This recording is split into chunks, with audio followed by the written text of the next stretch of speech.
The program just blew me away. I've lost almost 125 pounds. Reach your optimal health with Dr. Cesar Lara's medically supervised program tailored to meet your unique weight loss goals. Visualize, believe, and be the best you. Call me today. It looked like hamburger meat. It's like they had torn the skin right off the top of him. Now at 11, the mystery at the Dozier Boys School deepens. Allegations of physical and sexual abuse taken to the graves by dozens of young boys are finally surfacing as researchers unearth new evidence. Good evening and thanks for joining us. I'm Wendy Ryan. And I'm Jamison Euler. Tonight, one Florida senator is trying to buy researchers more time so families can finally find peace. Our Jacqueline Glaze spoke with a former police officer who's among those hoping for closure. Decades later, she joins us in the newsroom. Jacqueline? Jamison, when I spoke with Ovell Krell, you could just see how desperate she is for answers. Her parents died not knowing what happened to their son.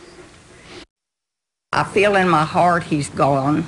Even former Lakeland police officer Ovell Krell is left wondering what happened to her brother. So badly decomposed, they could only identify him by shirt number. Krell's 13-year-old brother George was accused of stealing a car before the state sent him here to the Dozier School for Boys in Marianna in 1940. His parents only received one handwritten letter from George. Never allowed to speak to him over the phone, Krell's mother decided to visit her son. But the day before her planned trip, his mother got a call to tell her George had been found dead under an off-campus home. I think he had already been dead and buried and then put under that house the night before we were supposed to be there. The Krells drove up the next day only to be told George was already buried despite the family requesting the body be sent to a local funeral home. Just like Krell, hundreds of other families are asking similar questions and feel they'll only get answers if USF researchers keep digging.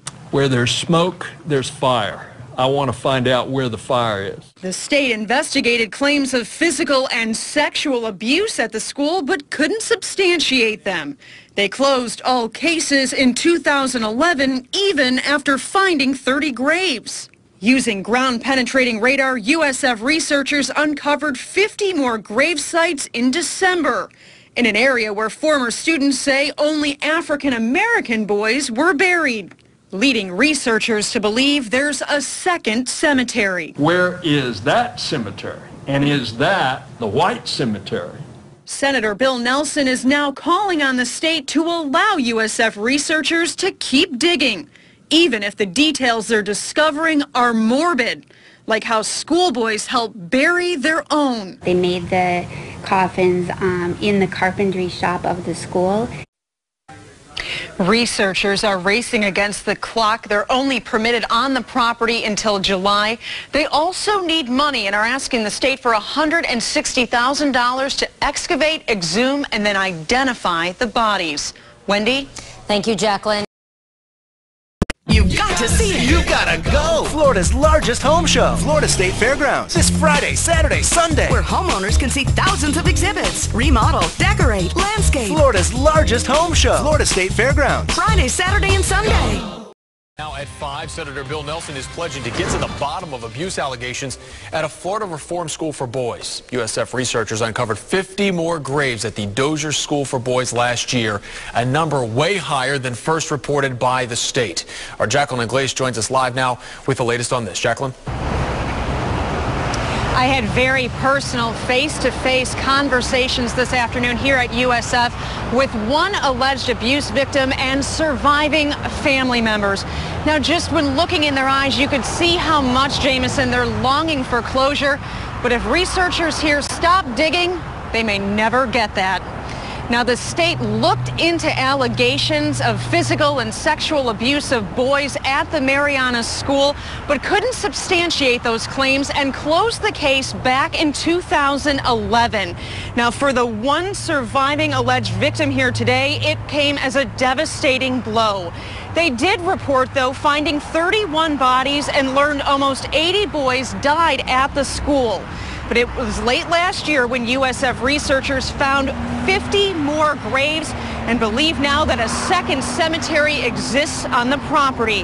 The family members here are left wondering if their loved ones loved ones' remains are there. All they need the state to do now is give the researchers the extra time and money they need to exhume and excavate. Two things that seem very trivial given the suffering they're still going through. Where there's smoke, there's fire. I want to find out where the fire is. I want to find out where the graves are. I want them exhumed.